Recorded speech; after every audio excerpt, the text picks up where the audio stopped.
अस्सलाम वालेकुम, मैं हूं अलीना फारूक शेख। जनाब, पाकिस्तान डेमोक्रेटिक मूवमेंट और इसके लॉन्ग मार्च की थोड़ी सी बात करेंगे। आज भी हैदराबाद में एक जलसा कर रहे हैं और उससे मुतालिक अपडेट्स को शामिल करते ही रहेंगे। लेकिन 26 मार्च को जो लॉन्ग मार्च का दावा किया जा रहा है उसके लिए तैयार हैं और ये ना सिर्फ अब मार्च होगा बल्कि धरने में तब्दील होने जा रहा है।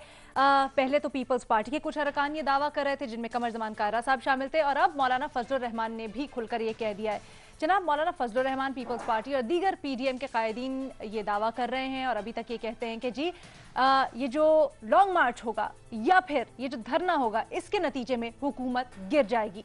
दूसरी जानिब विफाकी वजीर फवाद चौधरी से शाहजेब खानजादा साहब के प्रोग्राम में जब इस पर रद्द आया, पूछा गया कि हुकूमत क्या करेगी इस सिलसिले में, तो उनका क्या कहना था, पहले वो मुलाहिजा कीजिए फिर मजीद बात करते हैं। हो सकता है कि बैकडोर से पहले शुरू करें और 26 तक जो है वो कुछ बातचीत हो जाए, बट मुझे उम्मीद है कि शायद धरने की नौबत नहीं आएगी और ये शायद लॉन्ग मार्च की नौबत नहीं आएगी। मामला बेहतर हो जाएंगे, अब भी काफी हद तक बेहतर हो गए। फवाद चौधरी साहब की गुफ्तगू आपने मुलाहिजा की। वो कहते हैं जी तलखियां बहुत सारी हैं, कशीदगी इस नहज तक पहुंच गई है कि बराह रास्त शायद बातचीत मुश्किल हो, नामुमकिन हो सके, तो पहले बैकडोर से राब्ते होंगे, शुरू करेंगे और उम्मीद है कि नौबत लॉन्ग मार्च या धरने तक नहीं जाएगी। अब पूरी सूरत हाल का हम जायजा लेंगे। सवाल हमने बुनियादी यूं मुरतब दिया है कि एक जानिब जो पीडीएम दावे कर रही है कि जी हम तो हुकूमत गिराएंगे और इस मार्च के नतीजे में हुकूमत गिर जाएगी, दूसरी जानिब फवाद चौधरी साहब कहते हैं कि बातचीत शुरू करने जा रहे हैं, नौबत यहां तक नहीं आएगी। तो किसका दावा दुरुस्त साबित होगा, फजलुर रहमान या फवाद चौधरी का? और एनालिस्ट आज हमें जो ज्वाइन कर रहे हैं पैनल का तारुफ कुछ इस तरह से कि इरशाद भट्टी साहब हमारे साथ हैं, मुनीफ फारूक साहब हैं, हसन निसार साहब हैं और मजहर अब्बास साहब। इरशाद भट्टी साहब, गुफ्तगू का आगाज आपसे, क्योंकि आपने ब्रेकिंग की पिटारी खोलनी है। ये बताएं कि ये जो फवाद चौधरी साहब कह रहे हैं क्या कोशिशें हो रही हैं, क्या शुरू हो चुकी हैं कोशिशें? अभी मीटिंग भी हो रही है, आज वजीर आजम उसकी सदारत कर रहे हैं, उससे क्या बातें सामने आ रही हैं? क्या एतमाद की फजा पैदा करने के लिए हुकूमत कर सकती है आगे? मैडम शेख, पहली बात तो ये है कि पहला फवाद चौधरी साहब की जो फिक्रा है उसमें उम्मीद और शायद दो लफ्ज़ ज़रा इन पर गौर रखिएगा और इन पर भी फोकस रखिएगा। उम्मीद है और शायद, ठीक है। दूसरी बात यह है कि अभी तक एक कमेटी बनाई जा रही है, एक बैकडोर कमेटी के जो अपोजिशन से राब्ते करेगी। लेकिन मुझे आपका सवाल पे आऊं तो मुझे दोनों के जवाब गलत लगते हैं, दोनों के जवाब ठीक नहीं है। मौलाना साहब का पहला इसलिए ठीक नहीं है कि लॉन्ग मार्च के नतीजे में हुकूमत ख़त्म होगी। क्यों ख़त्म होगी लॉन्ग मार्च के नतीजे में हुकूमत? मौलाना साहब को याद नहीं रहा, मैं याद दिलाता हूँ कि मौलाना साहब ने जब इमरान खान और ताहिर अल कादरी लॉन्ग मार्च धरने थे तो मौलाना साहब ने इन धरने और लॉन्ग मार्च को बगावत करार दिया था। कहा था मुट्ठी भर अनासर जो हैं ये सड़कों पर हैं और इन पर आर्टिकल 6 का मुकदमे कायम किए जाएं, धरने नहीं। मौलाना साहब ने 25 नवंबर 2014 को फरमाया था धरने नहीं, तब्दीली पार्लियामेंट के जरिए आनी चाहिए। साजिश के तहत अनारकी फैलाई जा रही है। आज मौलाना साहब क्या साजिश के तहत अनारकी नहीं फैलाई जा रही? सड़कों पर हुकूमतें ख़त्म करना गैर आईनी है, ये सितंबर 2014 में मौलाना साहब ने फरमाया था। अब लॉन्ग मार्च के जरिए हुकूमत का खात्मा, कल आप मौलाना साहब ठीक थे कि आज ठीक हैं? कल आप दुरुस्त फरमा रहे थे कि आज दुरुस्त फरमा रहे हैं? लिहाजा एक तो ये तरीकाकार ठीक नहीं, दूसरा 2.5 सालों में मौलाना साहब को कोई एक कामयाबी मिली हो तो मुझे बता दें। सिवाय पीडीएम की सदारत के हर जगह नाकामी। इनकी हुकूमत की रुखसती की कई डेडलाइनें गुजर चुकी हैं, गुजर चुकी हैं। मार्च गुजर गया, दिसंबर गुजर गए, जनवरी गुजर गई, प्लान ए गुजर गया, बी गुजर गया, सी गुजर गया, डी गुजर गया, लॉन्ग मार्च गुजर गया, धरना गुजर गया, दुआए खैर गुजर गई, सारा कुछ गुजर गया। तो 2.5 साल बाद कोई एक चीज़ जिस पर अपोजिशन मुत्तफिक हुई हो, इकट्ठी हुई है। लिहाजा मौलाना साहब तो मुझे ये लगते हैं ये डेडलाइन भी ऐसी है। जहाँ तक फवाद चौधरी साहब की बात है तो मुझे नहीं लगता कि हुकूमत कन्विंस कर पाएगी अपोजिशन को। कश्मीर पर कन्विंस कर पाई, सी पैक पर कर पाई, कोरोना पर कर पाई, टिड्डी दल पे कर पाई, फैटफ पर कर पाई, नैब पर कर पाई, जीबी पर कर पाई। कोई एक बात हुकूमत की जो अपोजिशन ने मानी हो। लॉन्ग मार्च क्यों अपोजिशन रोकी? मुझे नहीं लगता ऐसा हो। हुकूमत अपोजिशन को चोर, डाकू, करप्ट कहे और कहे कि बड़े चोर एनआरओ मांग रहे हैं, छोटे जेलों में हैं, तो अपोजिशन क्या हार लेकर खड़ी होगी कि आए आप कहें हमें और हम लॉन्ग मार्च बंद कर देंगे? तो मुझे मौलाना साहब का बयान भी गलत लगता है कि हुकूमत लॉन्ग मार्च से चली जाएगी, और फवाद चौधरी साहब का भी गलत लगता है कि वो रोक पाएंगे अफ़ाम और तफहीम से अपोजिशन को, कोई अनहोनी ना हो जाए, वो एक अलहदा बात है। अच्छा, तो क्या फिर सूरत हाल किस तरह से डिसॉल्व होगी? ये इसी तरह चलती रहेगी मैडम शेख, इसी तरह चलती रहेगी। 126 दिन इमरान खान भी तो अच्छा, लेकर धरने वो बैठे रहे थे ना, डिसॉल्व हो गई कि नहीं? हाँ ठीक है, फिर इसी तरह से चलती रहेगी सूरत हाल। मजहर अब्बास साहब ने बड़ी पहले पेशगोई कर दी थी, उन्होंने कहा था जनाब ये जो तारीख रखी गई है लॉन्ग मार्च की, ये दरमियान में मार्जिन ही इसीलिए इतना रखा गया है ताकि बातचीत के लिए गुंजाइश हो। मजहर अब्बास साहब, अब जब फवाद चौधरी साहब खुल के कह रहे हैं कि बैकडोर राब्ते करेंगे, पहल करेंगे, तो क्या आपको लगता है कुछ देना भी पड़ेगा अगर कुछ हासिल करना है, धरना है, लॉन्ग मार्च नहीं चाहते तो? इस सिचुएशन में, इस पोजीशन में है, और वो कैसे वर्कआउट करेगा? देखिए, बैकडोर राब्तों की तो पहले ही तरदीद हो चुकी है, हर तरफ से तरदीद हो चुकी है, तो वो तो नहीं नज़र आ रहा। मैं अब भी इस बात पे, मुझे इस चीज़ का इम्कान नहीं नज़र आ रहा कि लॉन्ग मार्च होगा, वरना 1.5 महीने पहले कभी भी ये नहीं कहा जाता कि 1.5 महीने पहले आप कह दें कि 26 मार्च को हम लॉन्ग मार्च करेंगे। हो सकता है मैं गलत हूँ, हो सकता है हो जाए, लेकिन मुझे बहरहाल ये नहीं लग रहा। उसकी वजूहात कोई भी हों। दूसरे ये कि गवर्नमेंट और अपोजिशन के दरमियान बातचीत भी होती नज़र नहीं आ रही। मामला अगर सेनेट के इलेक्शन के हवाले से सुप्रीम कोर्ट की कोई एडवाइस आती है और बहुत ही कॉम्पैक्ट किस्म की एडवाइस आती है, वो सिचुएशन एक नई सियासी बहस का आगाज़ कर सकती है। लेकिन मुझे ये हुकूमत जो है बशमूल उस्मान बुज़दार के 2023 से पहले जाती नहीं नज़र नहीं आ रही।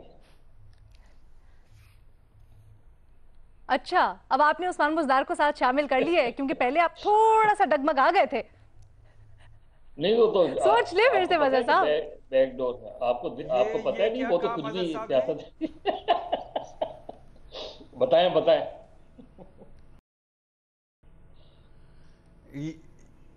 ये क्या फिर क्या कह दिया मजहर साहब? जी क्या कह रहे हैं मुनीब साहब, रेस्क्यू करें मुझे, बताएं मजहर साहब। ये भट्टी साहब के जज्बात मजरू करने के मुतरादिफ है जो मजहर साहब, पहले तो आप कह रहे थे ना सेनेट इंतखाबात तक इंतजार करें, फिर अब एकदम से क्या हो गया? हाँ, मैं अभी यही कह रहा हूँ, मैं तो वैसे ही कह रहा था, मैं अभी यही कह रहा हूँ कि सेनेट के इलेक्शन के बाद बल्दियाती इलेक्शन से पहले जो है इस चीज का इम्कान है कि पंजाब में तब्दीली आए।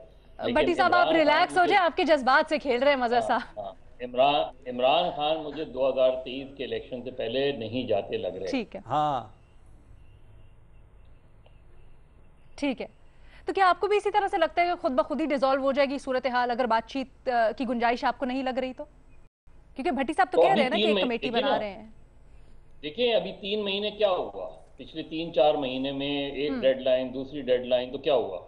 कोई बातचीत तो नहीं हो रही थी कि जिसकी वजह से चीजें तब्दील हुई, की वजह से कोई ऐसी होती है बादका सिचुएशन डिफ्यूज, क्योंकि प्रॉब्लम आप वजीर आजम पे अदम एतमाद कर रहे हैं, आपस में बामी इत्तेहाद नजर नहीं आता। तो जब बामी इत्तेहाद नहीं है अपोजिशन के दरमियान, तो आप किसी एक हुकूमत को आप नहीं गिरा सकते। देखिए, जो इमरान खान ने 20 MPs निकाले थे सेनेट के इलेक्शन 2017 में, वो सिचुएशन आज नहीं है। आज इमरान खान पंजाब में MPs को नहीं निकालने की पोजीशन, आज इमरान खान मरकज में MNAs को निकालने की पोजीशन में नहीं है। तो इसलिए ये थोड़ा सा पैनिक जो नजर आ रहा है गवर्नमेंट के अंदर, वो नजर ही इस वजह से आ रहा है क्योंकि यहाँ अगर MPs और MNAs बिकते हैं तो इमरान खान इस पोजीशन में नहीं है कि। अच्छा, ये अगले सवाल में थोड़ी जाके इन डेप्थ बात करते हैं। ठीक है, ठीक है, ये अगले सवाल में जाके थोड़ी इन डेप्थ बात करते हैं। आपको भी दोनों के मौकिफ में दम नहीं लग रहा? हसन निसार साहब। बिल्कुल नहीं यार, सबने लफ्ज़ों को मजाक बनाया हुआ है। ये मरियम और मौलाना वगैरह ने ना ये लॉन्ग मार्च को मसरत नज़ीर वाला नहीं, वो लॉन्ग बच्चा, वो कोई इस तरह की चीज़ समझ रहे हैं। इन्होंने अगर पढ़ा होता है मौज़ेतों का लॉन्ग मार्च, ये ख्वाबों में डर जाते उससे, समझ रहे हो? तो ये इसको पता नहीं कि लॉन्ग मार्च, भाई लॉन्ग मार्च हो तो ये हुकूमत क्या और इसकी औकात क्या, इनको पता ही कुछ नहीं है। ये तो एम ही एक मस्खरों का हजूम है, लॉन्ग मार्च। ये मिलियन डॉलर फलाना, ये इस तरह के मतलब वो नहीं, पता नहीं क्या बिलियन मार्च और लॉन्ग मार्च ना, इनको लफ्जों का बैकग्राउंड पता होता है, टर्म्स उठा के शुरू हो जाते हैं। लॉन्ग मार्च का मतलब जानते हैं? वो इतनी बड़ी तोंद के साथ मुमकिन नहीं है भाई। Long March was a very serious business. ये हल्ला गुल्ला है बस, ठीक है, इसका क्या नतीजा निकलना है, सवाल ही नहीं पैदा होता। हम भी टाइम जाया करते रहते हैं फजूल। आपको भी नहीं लगता लॉन्ग मार्च होगा? जवाब खुदा आपका का वाज़ेह करना खौफ चाहिए। करें यार, लॉन्ग मार्च वहां तक इस तरह के लोग करते हैं। ठीक है, आपको भी नहीं लगता लॉन्ग मार्च होगी? मुनीफ फारूक साहब, ये बातचीत, राब्ते, इससे मुतल्लिक तो यकीनन आप जवाब देंगे कि कहां तक लचक दिखाएंगे अगर बातचीत तक नौबत आई, क्या हो भी सकता है या नहीं। लेकिन एक चीज और, मौलाना साहब कहते हैं कि जी या पीडीएम एज होल खासतौर पर ये कहती है कि कोई एक दिन मुकर्रर करके महंगाई, हुकूमती पॉलिसीज के ऊपर ये लोग मार्च करने जा रहे हैं और जिलाई सतह पर हड़ताल करेंगे, तो उससे जो मकसद हासिल करना चाहते हैं वो करेंगे, उससे प्रेशर बिल्ड होगा। उसको कैसे टर्न आउट करता हुआ देखते हैं? बिस्मिल्लाहिर्रहमानिर्रहीम। देखिए, कुछ चीज़ें बड़ी कंफ्यूजिंग है यहाँ पर। अगर चलें जो आपका बुनियादी सवाल है उस पर ले लें कि मौलाना साहब कहते हैं जी कि लॉन्ग मार्च के नतीजे में, चले वो जैसा भी होगा उसके नतीजे में हुकूमत ख़त्म हो जाएगी। हुकूमत ख़त्म लॉन्ग मार्च के नतीजे में नहीं हो सकती। वो उसी सूरत में हो सकती है जो कि वही बात है जो मैं पहले कहता हूँ, अगर उसके साथ वो एक एडिशनल मामलात कुछ जुड़े हुए हों और लॉन्ग मार्च किसी अंडरस्टैंडिंग के तहत हो, तब लॉन्ग मार्च के ज़रिए हुकूमत जा सकती है। बल्कि फिर लॉन्ग मार्च की भी ज़रूरत नहीं होती और बहुत से अवामिल शामिल हो जाते हैं और हुकूमत फ़ारग हो जाती है। ऐसा एज वी स्पीक कुछ होते हुए नज़र नहीं आ रहा। दूसरी बात यह है कि फवाद चौधरी साहब का जो बयान है, अब फवाद चौधरी साहब सियासतदान है, सियासी उनका बैकग्राउंड है, वो बातचीत पे बिलीव करते हैं, एंगेज करने पे बिलीव करते हैं। वो ट्रिगर हैप्पी नेचर उनकी नहीं है। वो कहते हैं नहीं बात कर लेंगे, हो जाएगी। उनके जो कुछ दोस्त हैं या ताल्लुक़ वाले वो अक्रॉस दी आयल भी बैठे होते हैं, तो वो उनसे भी फवाद चौधरी साहब बात कर सकते हैं या फवाद चौधरी साहब जैसे सियासी बैकग्राउंड के लोग बात कर सकते हैं। बट द फैक्ट रिमेन्स कि अब बात अगर तो यही जो अभी बात की गई कि जी चोर चोर और डकैत डकैत का रट लगा रहा, तो फिर बात कोई नहीं होनी। और अगर बीच में जो इतना मार्जिन है कि अभी हम we are like in the मतलब टुडे इज 9 और फिर 26 मार्च को ये लॉन्ग मार्च होना है, आज 9 फरवरी है, तो आप इस बात को देखिए कि इसके बीच में किस चीज़ के ऊपर ये नेगोशिएट करेंगे, क्या है नेगोशिएट करने के लिए। को नेगोशिएट करने के ऊपर आप लेके जाते हैं कि मुझे 10 चीज़ें चाहिए, वो कहते हैं अच्छा नहीं 10 नहीं, हम आपको 3 देंगे। यहाँ पर तो वो मांग ही रहे हैं ये बात करिए इमरान खान को फारग करें। इमरान खान साहब को कोई फारग नहीं कर रहा और ना इमरान खान साहब कहीं जाएंगे। ऐसे जो मर्जी ऑपोजिशन कहती रहे वो इमरान खान साहब नहीं जाएंगे, चाहे जाएंगे कि ऐसे हालात पैदा हो जाए। दूसरी बात मैं आपको ये बताऊं कि मैंने पहले भी ये बात कही थी, मैं अब भी ये बात कहूँगा कि जो क्रंच मोमेंट होता है उस पर कौन कहाँ खड़ा है और इसकी किसकी क्या पोजीशन है, ये बहुत अहम होती है। इमरान खान साहब जब इस्लामाबाद गए थे 2014 में, अनफॉर्चुनेटली हमें हवाला देना पड़ता है, लेकिन वो जो थिएटर था, वो जो सारा तमाशा था, उसमें इमरान खान साहब जिसे कहते हैं ना उस हरिकेन के अंदर फुल थ्रॉटल जा रहे थे और इमरान खान साहब का ख्याल था कि बस यार मैं अब ये जिसे कहते हैं ना कि अब ये टिपिंग पॉइंट है, ये बड़ा ऐसी मोमेंट है कि कुछ भी डिलीवर मुझे हो जाएगा और मुझे जो मैं चाह रहा हूँ मुझे मिल जाएगा। इमरान खान साहब को ऐन मौके पर जो इमदाद चाहिए थी वो उन्हें नहीं मिली, लिहाजा वो अचीव नहीं कर सके जो वो चाह रहे थे। इसी तरह इस ऑपोजिशन का तो ये पोजीशन है कि ये पहले भी ऐसे हालात पैदा नहीं कर पाई जहाँ पर ये कोई ऐसी सिचुएशन क्रिएट कर दे इस हुकूमत के लिए कि जी बिल्कुल अब ये बिल्कुल फारग हो गए हैं, जा रहे हैं। ये बात ज़रूर है कि जब आप नेम कॉलिंग करते हैं अदारों की, सरबराहान की, तो फिर एक अनईज सा पैदा हो जाता है, अनईजीनेस आ जाती है कि यार ये क्या फजूल बहस है कि हर मतलब जो डिबेट ख़त्म ही हो गई थी पाकिस्तान के सियासत से फॉर द टाइमिंग और मीडिया से, वो दोबारा शुरू हो गई है, तो वो अनईजीनेस आ जाती है। बट वो अगर उसको आप साइड पे कर दें, बारिंग दैट इमरान खान साहब की हुकूमत को कोई ऐसा ख़तरा नहीं है जो कि ख़तरे आम तौर पर हुकूमतों को होते हैं और वो फिर डगमगा जाती हैं। देखिए मुनीफ फारूक साहब, जब फवाद चौधरी साहब ये बात कहते हैं कि जी कोशिश करेंगे नौबत धरने तक ना जाए, तो क्या इससे ये अखज़ करें कि कुछ तो प्रेशर है? देखिए, प्रेशर कोई भी जो सिटिंग गवर्नमेंट होती है उस पर जो इंस्टेबिलिटी है उसका प्रेशर तो होता है ना कि यार लोग आएंगे, अच्छा ये पूरी तैयारी के साथ आएंगे, जितने भी लोग ये ला सके। इमरान खान साहब कहते हैं मैं 1 लाख मोटरसाइकिल लेकर आऊँगा, वो जितने भी लेकर आए, वो जितने भी यहाँ लोग लेकर आए और इस्लामाबाद के अंदर जो भी तमाशा हुआ, एक थिएटर तो उन्होंने क्रिएट कर दिया। याद रखिएगा इमरान खान साहब क्राउड पुलर हैं, वो लोगों को लाते और उन्होंने एक पूरा नैरेटिव बनाया था। अब क्या बिलावल साहब, मरियम नवाज शरीफ साहिबा, मौलाना फजल रहमान साहब उस स्केल के ऊपर या उससे ज़्यादा ताकत के साथ इस्लामाबाद आते हैं तो फिर वही है कि शो क्रिएट करेंगे, इम्पैक्ट कितना होता है that is yet to be scene.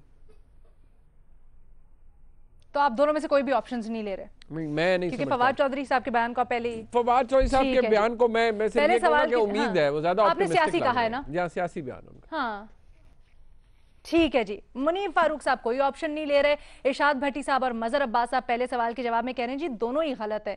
मजहर अब्बास साहब तो पहले पेशगोई भी कर चुके हैं, उसको एक बार फिर दोहराते हैं कि जी मार्च नहीं होगा। हसन निसार साहब भी यही कहते हैं कि लॉन्ग मार्च नहीं होगा। तो फिर रुकवाने की बात कहाँ से आएगी? दूसरे सवाल के साथ वापस आते हैं एक ब्रेक के बाद। जनाब सेनेट इलेक्शंस आने वाले हैं, बहस इसके ऊपर गर्म है। JUIFA ने, जैसा कि हमने आपको गुज़श्ता रोज़ भी बताया, सदारती ऑर्डिनेंस इस सिलसिले में जो जारी हुआ है उसको सुप्रीम कोर्ट में चैलेंज कर दिया है। पीपल्स पार्टी और मुस्लिम लीग नून ने भी ऐलान किया है कि वो जी इस ऑर्डिनेंस को चैलेंज करेंगे। इसके साथ साथ शाहिद खान अब्बासी और बिलावल भुट्टो ज़रदारी इल्ज़ाम लगाते हैं कि हुकूमत अपने मेंबर्स की बगावत को कुचलने के लिए ये ऑर्डिनेंस लेकर आ रही है। जनाब बिलावल भुट्टो ज़रदारी तो चैलेंज भी कर दिया है, वो कहते हैं चाहे ओपन बैलेट से भी करवा लें इलेक्शंस, हुकूमत का मुकाबला करने को तैयार है। उन्होंने कहा जी आपके मेंबरान ओपन बैलेट में भी आपके खिलाफ वोट देंगे।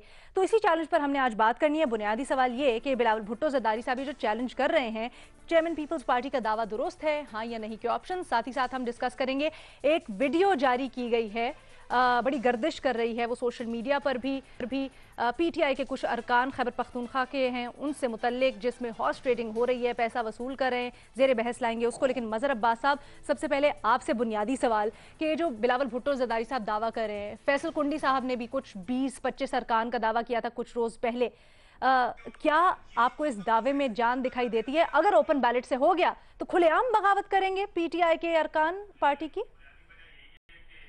नहीं, मेरा नहीं ख्याल कि दावा दुरुस्त है। अगेन जाहिर है कोई इस तरह कोई एक एटमी धमाका हो जाए तो अलग बात है, लेकिन मुझे नहीं लगता। मेरा ख्याल है अगेन ये प्रेशर टैक्टिक्स हैं, पॉलिटिक्स है, सेनेट के इलेक्शन होने जा रहे हैं। PTI डेफिनेटली इस लिहाज से अंडर प्रेशर है कि वो क्योंकि माजी में उनके MPs जो है इस तरीके से अपनी वफादारियाँ तब्दील कर चुके हैं, तो PTI को वो खौफ ज़रूर है। इसीलिए जाहिर है वो कोशिश भी कर रहे हैं कि इस तरह की चीज़ों को रोक सकें किसी तरीके से।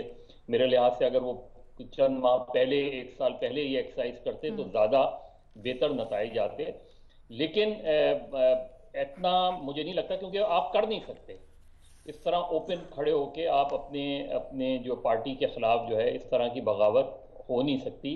कोई ऐसे क्योंकि देखिए बहुत इससे पहले जो सवाल हम कर रहे थे ना कि हुकूमतें तब्दील करने के कुछ इशारे होते हैं, उन इशारों में एक इशारा ये होता है कि लोग आहिस्ता आहिस्ता पार्टी छोड़ना शुरू कर देते हैं, लोग आहिस्ता आहिस्ता दूसरी पार्टी ज्वाइन करना शुरू कर देते हैं। हमने 2.5-3 साल में ऐसे कोई इशारे नज़र नहीं आए हमें, लिहाजा इसमें भी मुझे कोई इस तरह की चीज़ नज़र नहीं आ रही। हाँ, वो हैं, पार्टी से कंसर्न है, पार्टी से नाराज़ भी हैं, बहुत से लोग उनके इत्तेहादी भी खुश नहीं हैं, लेकिन खड़े होके बरमला अंदाज में अगर ऐसा करेंगे तो फिर आप वोट ऑफ नो कॉन्फिडेंस बड़े आराम से ला सकते हैं। अगर इतना एतमाद हो कि ओपनली वो आपकी पार्टी अपनी पार्टी के खिलाफ जा सकते हैं तो बड़े आराम से पंजाब में बहुत आराम से तब्दीली आ सकती है, मरकज में बहुत आराम से तब्दीली आ सकती है। तो मुझे इसमें इस बात में कोई जान नज़र नहीं आती बिलावल भुट्टो के या फैसल करीम कुंडी के कि 20-25 MPs जो है इधर से उधर हो जाएंगे। मुझे नहीं लगता कि वो दुरुस्त कह रहे हैं। ठीक है। इरशाद भट्टी साहब कह चुके हैं, बल्कि कल भी उन्होंने दोहराया है कि जी अंदर से PTI को बगावत का कुछ खदशा है और इमरान खान साहब को भी ये खतरा है अपनी पार्टी के अंदर। इरशाद भट्टी साहब बुनियादी सवाल के साथ ये भी बताइएगा, ये जो आज वीडियो सामने आई है, असद क्या नाम है, असद उमर साहब, हाँ अच्छा मैं आपके पास वापस आती हूँ। असद उमर साहब ने इसके ऊपर मैं आपके पास भट्टी साहब का कमेंट लेके वापस आ रही हूँ। असद उमर साहब ने इसके ऊपर प्रेस कॉन्फ्रेंस भी की है। तो ये जो सारी स्टिंग ऑपरेशन टाइप की वीडियो बनी हुई है, ये इससे क्या जारी करने का मकसद हो सकता है इस वक्त? खास तौर पे इस वक्त बताना ये होता है कि ये है आपकी औकात, ये है आपकी हैसियत, ये है बड़े ऐवान की बड़ी मंडी, शर्म कर लें, खुदा का खौफ कर लें, सारे इकट्ठे हो जाएं, ये जुल्म ना करें इस कौम पर। ये हार्स ट्रेडिंग, मैं अब वो दूसरा लफ्ज़ इस्तेमाल नहीं करना चाहता, हार्स जो है ये फिर भी काबिल एहतराम लफ्ज़ है, इससे दूसरा लफ्ज़ को इस्तेमाल करना चाहिए। ये औकात है, ये बेऔकातों की औकात है। ये नोट भर रहे हैं डब्बों में, ये नोट भर रहे हैं लिफाफों में, ये नोट ले जा रहे हैं, ये अपने आप को बेच रहे हैं। किस लिए? सेनेट के लिए। सेनेट कौन है? इवाने बाला जमहूरियत के सारे चैंपियंस को मैं कहता हूं कि अब तो सारे इकट्ठे हो जाओ खुदा के लिए। अब इकट्ठे होके छोड़ दो ये इमरान खान की पेशकश है, छोड़ दो। इमरान खान को खौफ होगा कि उसके एमपीए भाग रहे होंगे। आज इमरान खान को खौफ है, कल आपको खौफ होगा, परसों पीपल्स पार्टी को होगा, तरसों मुस्लिम लीग नून को होगा, चौथे दिन मौलाना फजल रहमान साहब को होगा। एक चोर रास्ता, चोर दरवाजा, एक जुगाड़ बंद कर दो। जालिमों इकट्ठे हो जाओ। ये इससे बाइस शर्म कोई और बात है कि एमपीए नोट इकट्ठे कर रहे हैं और नोट गिनी जा रही हैं सेनेट के लिए। और अब इस वक्त जो बातें सुनी जा रही हैं, जो फलां पैसे लगा रहा है, फलां के घर जा रहा है, फलां के मेले ले जा रहा है, फलां पे तरले डाल रहा है, ये है एवानिस, ये है सेनेट, ये आपकी एवाने बाला, ये आपकी जमहूरियत, ये आपकी पार्लियामेंट। इस पर आप अकड़ते हो इतना, इस पर आप अपनी करते हो, इतनी बात करते हो। क्या गलत किया इमरान खान ने? उसके 4 सेनेटर कम हो जाएंगे फिर क्या हो जाएगा? उसके मेंबर भाग जाएंगे फिर क्या हो जाएगा? जो उसके मुखालिफ हैं अंदर से दूसरों को वोट दे देंगे फिर क्या हो जाएगा? जो उसके दूसरे मुखालिफ बैठे हुए वो पैसों से खरीद के दूसरों को वोट दे फिर क्या हो जाएगा? और क्या हो जाएगा? इसको रोकना नहीं, इसको किसी जगह आपने स्टॉप नहीं करना। इस तरह तो आड़ती भी अपने बकरों के पैसे नहीं लेते जिस तरह ये ले रहे थे, और हम इस वक्त जारी करने को, इसको किसी वक्त भी जारी करो और शर्म से डूब मर जाने का मकाम है। जब भी शर्म से डूब मरने का मकाम है, ये वीडियोस देख लें। इस तरह कभी मंडी में हुआ है, बकरों की मंडी में कुर्बानी पर, कि इस तरह पैसे गिने जा रहे हो, 7 बकरे बैठे हुए हों और बकरे खड़े हुए हों? खुदा का खौफ करें, अल्लाह का नाम करें। किस तरफ मर रहे हैं सारे और जा रहे हैं। मुझे जमहूरियत के चैंपियन जमहूरियत सिखाते हैं, जमहूरियत को बुरा ना कहना, जमहूरों को बुरा ना कहना, ऐवान को बुरा ना कहना। तकद्दुस है, और तकद्दुस अपना खुद तो करो, अपनी इज्जत तो करो बिकने वालों। और आप इकट्ठे हो जाओ खुदा के लिए, आप इकट्ठे हो जाओ। और इमरान खान को छोड़ दो, इस मुखालफतों को छोड़ दो। एक अच्छी बात है, उस पर इकट्ठे हो जाओ जालिमों, सारे चोर दरवाजे बंद कर दो।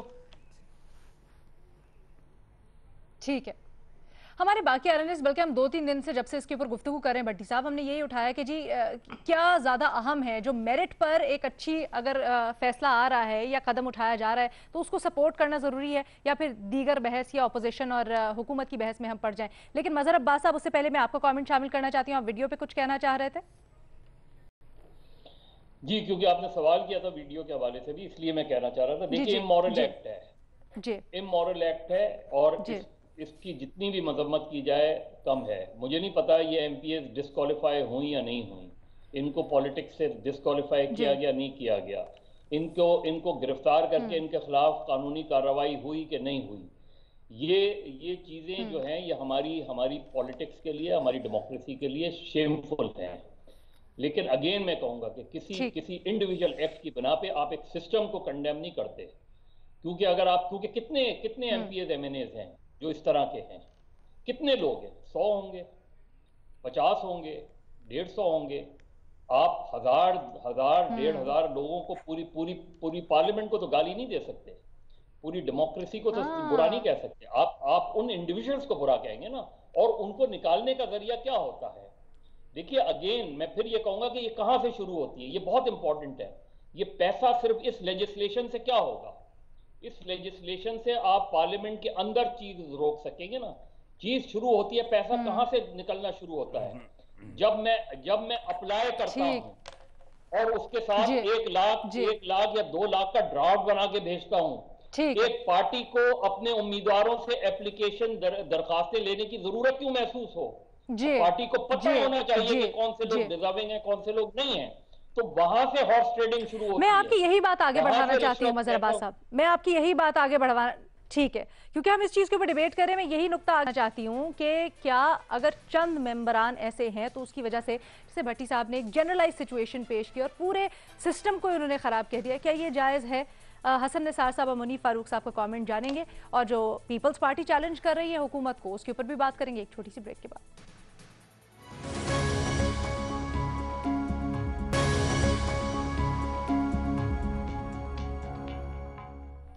जनाब, अपोजिशन की पार्टीज एक तरफ शफाफियत चाहती हैं, सेनेट के इंतखाबात में हॉर्स ट्रेडिंग का खात्मा चाहती हैं, दूसरी जानिब इसके साथ साथ वो जो सदारती ऑर्डिनेंस है इससे मुतल्लिक उसको तरीक़ाकार और बदनीयती पर एतराज़ात उठाकर चैलेंज करने का भी ऐलान कर दिया। बिलावल भुट्टो ज़रदारी से बढ़कर कहते हैं जी आप बेशक ओपन बैलेटिंग से करवा लें सेनेट के इंतखाबात, पीटीआई के तो कुछ अरकान हैं जो कि खुले आम बगावत करेंगे और उनको वोट नहीं देंगे। इसी के ऊपर हम गुफ्तगू कर रहे हैं। हसन निसार साहब, ब्रेक पे जाने से पहले आप भट्टी साहब और मज़हर साहब का तज्जिया सुन के हंस रहे थे, क्यों हसन साहब?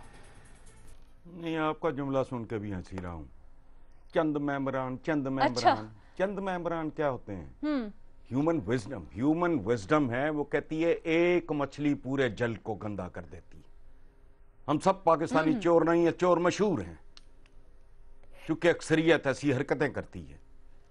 एक साफ सुथरे आप बाबे जमजम की बोतल में एक गंदे पानी का कतरा डाल दो तो सारी बोतल बेकार हो जाएगी। यही चेहरा बन जाता है। बहरहाल बाकी रह गया ये मिन्नतें, तड़ले, गैरत दिलाना, ये इंसानों का होता है काम। बिच्छुओं की जितनी मर्जी मिन्नत कर लो भाई, मैं भी चलता हूं आपके साथ। कोबरे को जितनी मर्जी गैरत दिलाओ, और डसना है उन्होंने। क्यों लोग नहीं, ये बात समझ नहीं आती। फिर आगे तंजिया चपड़ करते हैं जी, DNA is the reality, it's a scientific reality.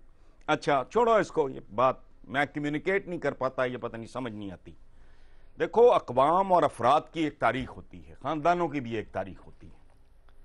हर खानदान का एक शजरा होता है, को बाप दादा परदादा ये वो। अब मैं बिलावल के नाना मोहतरम कायदे अवाम जुल्फकार अली भुट्टो का रोटी कपड़ा मकान वाला वादा अगर 10% भी दुरुस्त निकला होता तो मैं शेख रशीद के फेवरेट और जुल्फकार अली भुट्टो के नवासे का दावा दुरुस्त मान लेता। अगर ट्रैक रिकॉर्ड ही गलत है, तारीख ही गलत है, तो भाई ये दावा पता नहीं, किसी को अगर दुरुस्त लगता हो तो मोस्ट वेलकम, मुझे खुशी होगी। बात ही फजूल है। ये क्या इनके दावे, क्या यार, आधी सदी होने को आ गई इन लोगों को और इन जैसों को भुगतते हुए।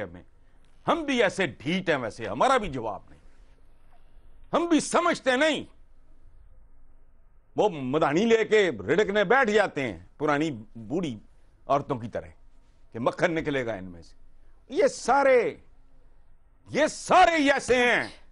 ठीक, एक्सेप्शंस होंगी, मिराज खालिद जैसी कोई चंद एक्सेप्शंस बिल्कुल वो होती हैं, वो तो प्योर साइंसेस में भी हैं। ये lock stock and barrel they are like that. Horse trading अब से है। बेशर्मी, बेहयाई, ढिटाई, अकीना, थकीना, चकीना। ये भट्टी साहब अपने कॉलम में कोट कर चुके हैं मुझे, बड़े सीनियर पॉलिटिशियन ने मुझे आज से 40 साल पहले कहा था, बेटा पाकिस्तानी पॉलिटिक्स इन 3 टर्म्स के गिर्द घूमती है, उकताना नहीं, थकना नहीं, झिझकना नहीं। किस बात से? बेगैरती से, बेहयाई से, हरामखोरी से, खुशामद से। सो नाम लूं आपके रोंगटे खड़े हो जाएंगे। फौत हो गए हैं इसलिए अच्छा नहीं लगता, तो चलें आप लगे रहो। सर ले लिया करें नाम, थोड़े से हम भी आपकी नॉलेज से मुस्तफीद हों। और नहीं भाई, नहीं होता, कोई रख रखाव होता है कोई। अच्छा, जिंदा होते तो मैं ले देता। अच्छा चलें, ठीक है। मुनीफ फारूक साहब, बुनियादी सवाल का जवाब भी और साथ ही साथ ये भी बताइएगा, ये जो वीडियो जिसको हम डिस्कस कर रहे हैं, भट्टी साहब ने अपनी वजह बताई, ये जो इस वक्त ख़ास तौर पर सामने आई है, क्या एडवाइस से लग रहा है कि कुछ इनके मुखालिफ आ सकती है, या ओपन बैलेट में नहीं एडवाइस करेंगी ये सुप्रीम कोर्ट, इस वजह से कुछ अपने ज़रा सेनेटर्स को इनलाइन भी कर रहे हैं, अपने एमपीएस को इनलाइन भी कर रहे हैं, पीटीआई दबाव डालने के लिए भी ये जारी हो सकती है? देखिए अगर वो ये करना चाह रहे हैं तो इसमें कुछ गलत नहीं है, अगर उनकी कुछ सस्पिशंस हैं, क्योंकि ये भी इसी जमात के अंदर हुआ ना, कुछ लोग ऐसे शामिल थे जिन्होंने ये सारा कुछ किया। देखिए मेरे नजदीक, मैंने कल भी अर्ज किया था कि ये बड़ी स्टिंग ऑपरेशन लाइक वीडियो बनी हुई ना, साइड पे कैमरा, मतलब जो पीटीआई का ये था, हुकूमत ने जो ऑर्डिनेंस लेके आए, मुझे मेरे नजदीक वो एक मैनिपुलेटिव मूव थी। बट अब सुप्रीम कोर्ट क्या फैसला करती है उस रेफरेंस का, वो क्या राय देते हैं, वो उस पर डिपेंड करता है। लेकिन जहाँ तक बात है ये जो ये स्टिंग ऑपरेशन कह लें, या ये जो भी लोग पैसे लेते हुए नज़र आ रहे हैं, ये ठीक है, बात फैक्ट है कि एक इमोरल एक्ट है और करप्शन के ज़ुमरे में आता है, ये नहीं होना चाहिए। लेकिन इसका कोई ताल्लुक नहीं है जमहूर से, जमहूरियत के कॉन्सेप्ट से। बिल्कुल उसी तरह जिस तरह पाकिस्तान की तारीख़ के अंदर बहुत से जर्नैल ऐसे गुजरे जिन्होंने मार्शल लॉ लगाया, इसी तरह से जिस तरह से उनके कॉन्डक्ट का फ़ौज के इदारे से कोई ताल्लुक नहीं है, क्योंकि फ़ौज पाकिस्तान का एसेट है, वो इदारा पाकिस्तान का एसेट है, उसका कोई ताल्लुक नहीं था उन गलत कामों से या उन गलत फैसलों से। वो एक गलत सोच थी उस वक्त के जर्नैलों की, जिन्होंने भी मार्शल लॉ इस मुल्क के अंदर लगाए। वो काम ख़त्म हो गया, हिस्ट्री हो गया। तो अगर उनकी सोच वो गलत थी तो उसका फ़ौज से कोई ताल्लुक नहीं था, और ना ही फ़ौज के साथ उनका फ़ौज ने कभी उस चीज़ को एंडोर्स किया, फ़ौज का उससे कोई ताल्लुक नहीं था। इसी तरह मैं ये कहूँगा कि जमहूरियत के अंदर अगर इस तरह के लोग मौजूद हैं तो ये, मैं दोबारा अर्ज़ करूँगा, खाली पाकिस्तान में नहीं है, इससे ज़्यादा बड़े स्टिंग ऑपरेशन और बहुत से ममालिक के अंदर हुए हैं। थोड़ा सा अगर हमें अपना स्कोप थोड़ा ब्रॉडर कर लें तो बड़ी बड़ी अच्छी मिसालें ऐसी हैं जो कि इस प्रोग्राम के अंदर कोट की जा सकती हैं, और मैं समझता हूँ हर कोई इसको डिलिबरेट भी करेगा। काम गलत है, अगर नीयत हुकूमत की यही है कि फेयरनेस लानी है प्रोसेस के अंदर, प्रोसीजर के अंदर, तो बहुत अच्छी बात है, इसे सपोर्ट करना चाहिए। लेकिन तरीक़ाकार दुरुस्त कर लें, ऑर्डिनेंसेस के ज़रिए ना करें। मैंने कल भी अर्ज़ किया था, क्योंकि ये एक बड़ा जिसे कहा जाता है ना कि एक बड़ा फ्लिम्जी सा एक एटीट्यूड होता है या एक तरीकाकार होता है कानून साजी का। आपने काम करना है तो कॉन्क्रीट कीजिए, ऐसा कीजिए। सर अब तो चैलेंज भी करने जा रहे हैं ना, क्या आपको लगता है कि जो प्ली की गई है उसके ऊपर कुछ आ सकता है सुप्रीम कोर्ट से? देखिए ऑपोजिशन के हक में फैसला। मैं सिर्फ इसमें इतना अर्ज करूंगा कि अगर चैलेंज करेंगे तो वो हाई कोर्ट के सामने करेंगे और वो ऑर्डिनेंस इन टोटलिटी चैलेंज होगा। लेकिन क्योंकि फिर शायद हाई कोर्ट भी उसके ऊपर थोड़ा सा रुक जाए, क्योंकि ये मामला ऑलरेडी एक रेफरेंस का डिसीजन आना है सुप्रीम कोर्ट के हवाले से। अगर हाई कोर्ट इसे स्ट्राइक डाउन कर देता है, सुप्रीम कोर्ट उसके हवाले से कोई मुस्बत राय, हुकूमत के हवाले से कोई मुस्बत राय को एंडोर्स कर देता है, तो फिर थोड़ी सी सिचुएशन ऐसी होगी। मुझे लगता है हाई कोर्ट JUIF ने कर दिया ना, JUIF ने तो सुप्रीम कोर्ट से रुजू कर लिया कल। अब ये बुध को समात, बल्कि सुबह समात होनी भी है। जी मैं अर्ज करता हूँ कि वो ठीक है, उन्होंने ऑलरेडी वो नोटिस भी जारी कर दिया अटॉर्नी जनरल को, बिल्कुल बात आपकी दुरुस्त है। लेकिन अब बिलावल साहब कर रहे हैं, तो जैसे मैंने अर्ज किया कि वो अब हाई कोर्ट में करते हैं या सुप्रीम कोर्ट के अंदर करते हैं। अगर अगर वो सुप्रीम कोर्ट के अंदर वो भी मौलाना फजल रहमान साहब की तरह चले जाते हैं तो इनको क्लब करके सारों के आर्गूमेंट सुप्रीम कोर्ट तो डबल जेपडी में आ सकता है ना? नहीं, डबल जेपडी में इसलिए नहीं आएगा, इसमें नहीं आएगा अलीना, इसलिए क्योंकि कोर्ट ने ये डिसाइड करना है, कोर्ट के ऊपर बाइंडिंग तो नहीं है ऑर्डिनेंस। उन्होंने तो ये देखना है कि भाई आइन के अंदर 226 के अंदर क्या लिखा हुआ था। उन्होंने राय इस पे देनी है कि क्या इलेक्शन एक्ट 2017 के अंदर तरमीम काफ़ी होगी, उसको अमेंड कर लिया जाए। और अगर वो कर लिया जाए तो हुकूमत कहेगी जी ठीक है, हमने एक स्टॉप अरेंजमेंट के तहत हमने तो फिलहाल ऑर्डिनेंस जारी कर दिया है, तो चलें ठीक है जी, फिर ओपन बैलेट से करा लेते हैं। ये a lot depends how the Supreme Court interprets या how the Supreme Court opines on this interprets the. ठीक है। और जहां तक बिलावल भुट्टो ज़रदारी का दावा है कि अगर जी ओपन बैलेट भी ले आते हैं तो आपके पार्टी के लोग आपके खिलाफ वोट डालेंगे, क्योंकि आप भी पहले कह चुके हैं कि कुछ बगावत का खदशा है पीटीआई को। देखिए वो एक ड्रामा था, उसमें जमशेद अंसारी साहब का बड़ा ज़बरदस्त डायलॉग था, कहने में क्या हर्ज है। तो बिलावल साहब का भी है कि कहने में क्या हर्ज है, कहने में। ठीक है, तो आपको भी नहीं लगता बिलावल साहब के ये जो चैलेंज है उसमें कोई दम है? हमारा सारा पैनल आज एक ही तरफ है और एक ही जवाब देता है। भुट्टो ज़रदारी साहब ने जो ये चैलेंज दिया है इसमें ज़्यादा दम नहीं नज़र आता, और मुनीफ फारूक साहब कहते हैं कहने में क्या हर्ज है। आपसे मुलाकात होगी कल नए सवालात के साथ। बहुत ख्याल रखिएगा। अल्लाह हाफ़िज़।